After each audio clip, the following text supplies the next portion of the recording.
Hello everybody. If you want to read all the stories in full, please go to www.steveuk.blog. Thank you. Short Stories 430. Words that do not sound as they are spelled. Beginner.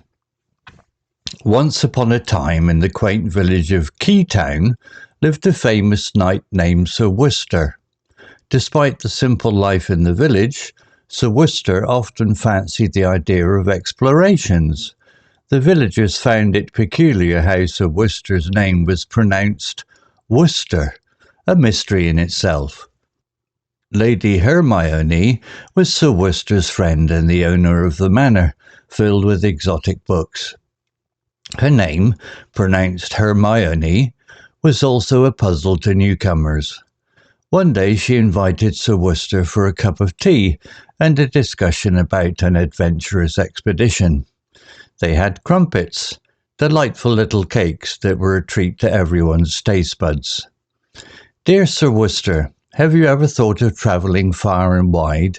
Lady Hermione inquired, while pouring the Earl Grey, pronounced Grey, into his cup. "Indeed, Lady Hermione," he replied. "There is a place called Greenwich, pronounced Greenwich, known for its unique time observatory." Sir Worcester's eyes gleamed with curiosity and excitement. Lady Hermione agreed it would be a splendid adventure, with a map marked with peculiar names like Leicester, pronounced Leicester, and Gloucester, pronounced Gloucester. They planned their journey. The expedition began at dawn. Sir Worcester and Lady Hermione rode along cobblestone roads, clippity-clop, heading towards the first destination, Leicester. The morning air was crisp and filled with the sweet sound of birds' songs, a beautiful symphony accompanying their travel. Upon reaching Leicester, they rested at an inn with a sign that read, "Ye Old Tavern," pronounced old, as old. It was bustling with lively chatter and the aroma of fresh bread baking. The innkeeper, whose surname was Chumley, pronounced Chumley, offered them a room. Sir Worcester was astonished by the innkeeper's way of pronouncing his name. Such mysteries were the spice of life for the inquisitive knight. The afternoon was dedicated to exploring. Leicester's architecture was as ancient as it was breathtaking. Sir Worcester delighted in every sight. The word architecture, pronounced architecture, was one of his favourites to share with Lady Hermione, who loved learning new words. Their next stop was Gloucester. The journey was longer, but the scenery more than compensated. Verdant fields stretched as far as the eye could see, dotted with sheep grazing peacefully. Upon arrival in Gloucester, the duo visited the impressive cathedral, a Gothic structure with towering spires that seemed to touch the sky. The choir practicing inside filled the air with ethereal melodies, enchanting their hearts all the while. The final leg of their journey took them to the famous Greenwich, the land of longitude. They attended a lecture on time and the prime meridian, which intrigued Sir Worcester greatly. The concept of time zones and how they began in Greenwich amazed him. After an enriching day, they visited a local pub called The Bell, renowned for its Worcestershire sauce, a tangy condiment whose pronunciation, Worcestershire, often bewildered visitors. Over a hearty meal, Sir Worcester and Lady Hermione reminisced about their childhood adventures and aspirations for the future. As the exposition came to a close, the return to Keytown was filled with reflections. They both agreed the journey was more than seeing places, it was about learning and sharing newfound knowledge. Upon reaching Keytown, Sir Worcester and Lady Hermione were enjoyed to share stories of their travels. Each name, each place was a token of curiosity and learning, a reminder that the world was vast and words were the gateway to discovery. Their tale inspired villagers, encouraging them to explore the wonders outside Keytown. Knight Worcester and Lady Hermione became the village legends, remembered for their adventurous spirits and the peculiar pronunciations they brought back with them. And so the story of Sir Worcester and Lady Hermione faded into a cherished memory, one of learning, exploration, and the joy of forgotten words. Vocabulary notes. Knight. Definition. A person granted an honorary title by a monarch, often for military service. Example from the story. Once upon a time, in the quaint village of Keytown, lived a famous knight named Sir Worcester. Similar words. Squire, noble, cavalier. Peculiar. Definition.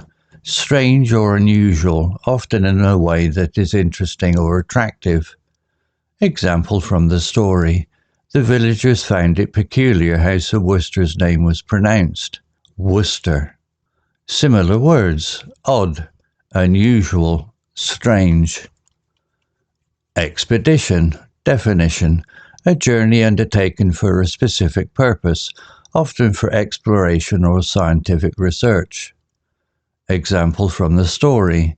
One day she invited Sir Worcester for a cup of tea and a discussion about an adventurous expedition.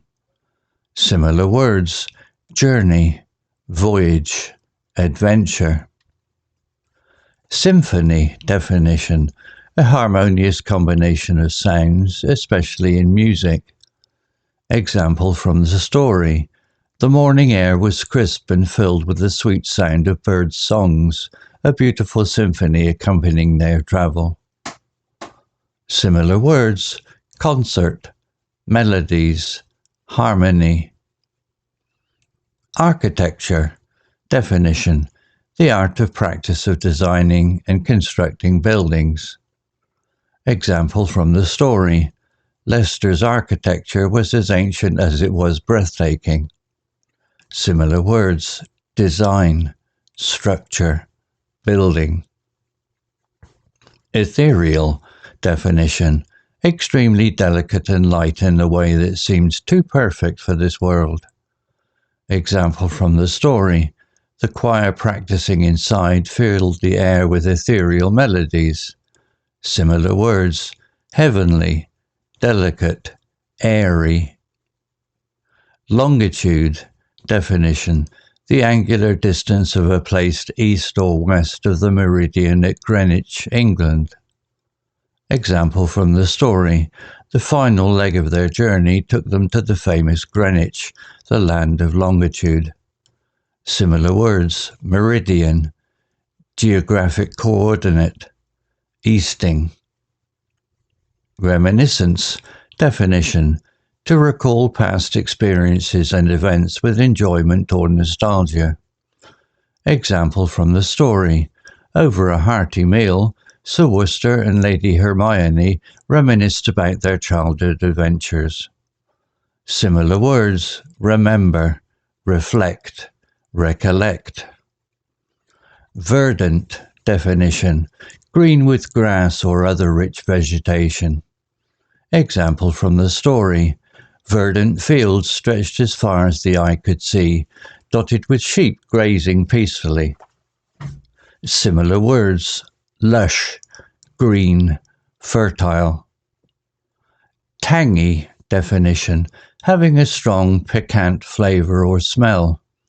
Example from the story. Renowned for its Worcestershire sauce, a tangy condiment. Similar words. Zesty, piquant, sharp. Story written by ChatGPT 4.0 AI. Image created by Flux Scnell Black Forest Labs AI. What the heck? He is sitting backwards on that horse. To read all the stories in full, please go to www.steveuk.blog. Thank you.